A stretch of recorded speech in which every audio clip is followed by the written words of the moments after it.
কার্তিক মাসে প্রচণ্ড বৃষ্টিপাত হচ্ছে। এই বৃষ্টিপাত এই মাসে এত পরিমাণে হবে আমরা কখনো আশা করিনি। এই বৃষ্টিপাতের ফলে বেগুনের যত ফুল ও ফল আছে সমস্ত ফুল ও ফল কিন্তু ঝরে পড়বে। তার পাশাপাশি বেগুনের যে সমস্ত ফল আছে সেই ফলগুলি কিন্তু ব্যাপক হারে পচে যাবে। তাই এই ফুল ও ফলকে কিভাবে রক্ষা করবেন এবং বেগুন গাছকে ভালো রাখবেন তার জন্য সব থেকে কোন ফাঙ্গিসাইড এই মুহূর্তে ভালো কাজ করবে চলুন সেই বিষয় নিয়ে আলোচনা করি।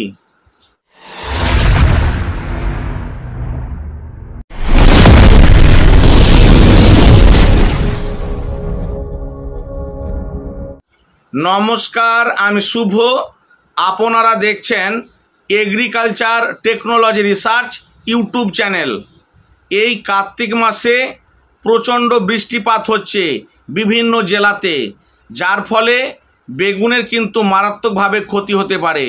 বেগুনের গাছ গোড়া পচার কারণে বা কালার রট রোগের কারণে কিন্তু গাছটি মারা যেতে পারে। তার পাশাপাশি বেগুনে যত ফুল ও ফল আছে সমস্ত ফুল ও ফল একদম শুকিয়ে ঝরে পড়বে এবং বেগুনের যে সমস্ত ফল আছে সেই ফলগুলি কিন্তু পচে যাবে বা ফোমোসিস ব্লাইট রোগে আক্রান্ত হবে। তাই বেগুনের এই ফুল ও ফলকে রক্ষা করার জন্য আপনি এই কার্তিক মাসে কোন ফাঙ্গিসাইড ব্যবহার করবেন এবং বেগুন গাছকে সুরক্ষা রাখবেন। তো চলুন আজকের এই ভিডিওতে সেই সমস্ত বিষয় নিয়ে আলোচনা করি। দেখুন, বেগুন গাছের বয়স কারো হয়তো 3 মাস, কারো 4 মাস, কারো 5 মাস, কারো 6 মাস হয়ে গেছে, কিন্তু বেগুন গাছে প্রচণ্ড হারে ফুল ও ফল আছে এবং প্রচুর পরিমাণে বেগুনও ধরা আছে। কিন্তু সমস্যা হলো যে এই যে বৃষ্টিপাত হচ্ছে এই বৃষ্টিপাত হাত থেকে আপনি বেগুন গাছকে রক্ষা করাটা বড় চ্যালেঞ্জ। না হলে আপনার ফলন কিন্তু মারাত্মকভাবে কমে যেতে পারে। তার জন্য আপনাকে ভালো ফাঙ্গিসাইড স্প্রে করতে হবে। তার জন্য আপনি কি স্প্রে করবেন সেটা হলো আপনার ক্যাপ্টেন হেক্সাকোনাজল, যেটা হচ্ছে তাকত। তার পাশাপাশি আপনাকে দিতে হবে রোকো বা থায়োফেনমিথাইল এবং ভ্যালিডামাইসিন। এই 3টি ফাঙ্গিসাইডকে একসাথে মিশিয়ে স্প্রে করতে হবে। তো ডোজ কতটা? ক্যাপ্টেন হেক্সাকোনাজল বা তাকত এটা দেবেন 15 লিটার ট্যাঙ্কিতে দিবেন 25 গ্রাম এবং তার সাথে দিবেন আপনি থায়োফেনমিথাইল বা রোকো, এটা দিবেন আপনি 15 লিটার ট্যাঙ্কিতে 25 গ্রাম এবং তার সাথে V3 বা ভ্যালিডামাইসিন এটা দিবেন 40 ml দিয়ে 3টি ফাঙ্গিসাইডকে একসাথে ভালোভাবে মিশিয়ে 5 দিন অন্তর আপনি 3 বার স্প্রে করবেন। না হলে বেগুন গাছের সমস্ত ফুল একদম ঝরে পড়বে। তার পাশাপাশি বেগুনের যে ফল পচা বা ফোমোসিস ব্লাইট এই যে রোগ, এই রোগকে আপনি দমন করতে পারবেন না। তাই অবশ্যই এই 3টি ফাঙ্গিসাইডকে সঙ্গে সঙ্গে স্প্রে করুন, তাহলে আপনার বেগুন গাছকে খুব সুন্দরভাবে সুরক্ষিত রাখতে পারবেন এবং ফুল ও ফলকে রক্ষা করতে পারবেন। বৃষ্টিপাত যখনই থেমে যাবে দেখবেন গাছগুলি ধীরে ধীরে দুর্বল হয়ে পড়বে। এই বৃষ্টিপাত কিন্তু গাছ সহ্য করতে পারবে না। তাই সেই গাছগুলি যখনই দুর্বল হয়ে পড়বে এবং ফলের সাইজ অটোমেটিক ছোট হয়ে যাবে তখন সেই গাছে আবার আপনি ভিটামিন প্রয়োগ করবেন। তাহলে সেই গাছকে আপনি আবার নতুন করে রিকভারি করে সেই গাছগুলিকে আবার ঠিক করে নিতে পারবেন।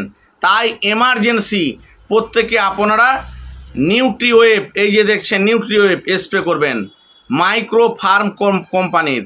এটার মধ্যে আছে choline, carbon, humic acid, nitrogen, potash, magnesium, iron, silicon, এতগুলো মেটেরিয়ালস নিয়ে এই প্রোডাক্ট তৈরি।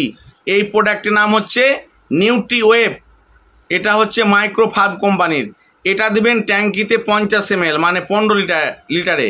আর তার সাথে দিবেন আপনি এই যে প্লান্ট বুস্ট, এর মধ্যে আছে 18 রকম অ্যামাইনো অ্যাসিড, এটা দিবেন 15 লিটার ট্যাঙ্কিতে 50 ml দিয়ে দুটোকে একসাথে মিশিয়ে যদি স্প্রে করেন তাহলে বেগুন গাছ আবার এই বৃষ্টির হাত থেকে গাছকে রক্ষা করতে পারবেন। কেন? গাছগুলি দেখবেন দুর্বল হয়ে পড়বে। তাই এমার্জেন্সি আপনারা দুটোকে একসাথে ভালোভাবে মিশিয়ে একদম গাছে 4 দিন অন্তর অন্তর 3খানা ডোজ স্প্রে করবেন। তাহলে সেই গাছ আবার কিন্তু রিকভারি করে একদম নতুন হয়ে যাবে, কোনো টেনশন নাই। তবে প্রত্যেকে খুব দ্রুত গাছে এখন স্প্রে করুন। তো আমার এই চ্যানেলে বেগুন চাষ সম্পর্কে সব থেকে বেশি ভিডিও আপলোড দিয়ে থাকি, তাই প্রতিটা ভিডিও ফলো করবেন।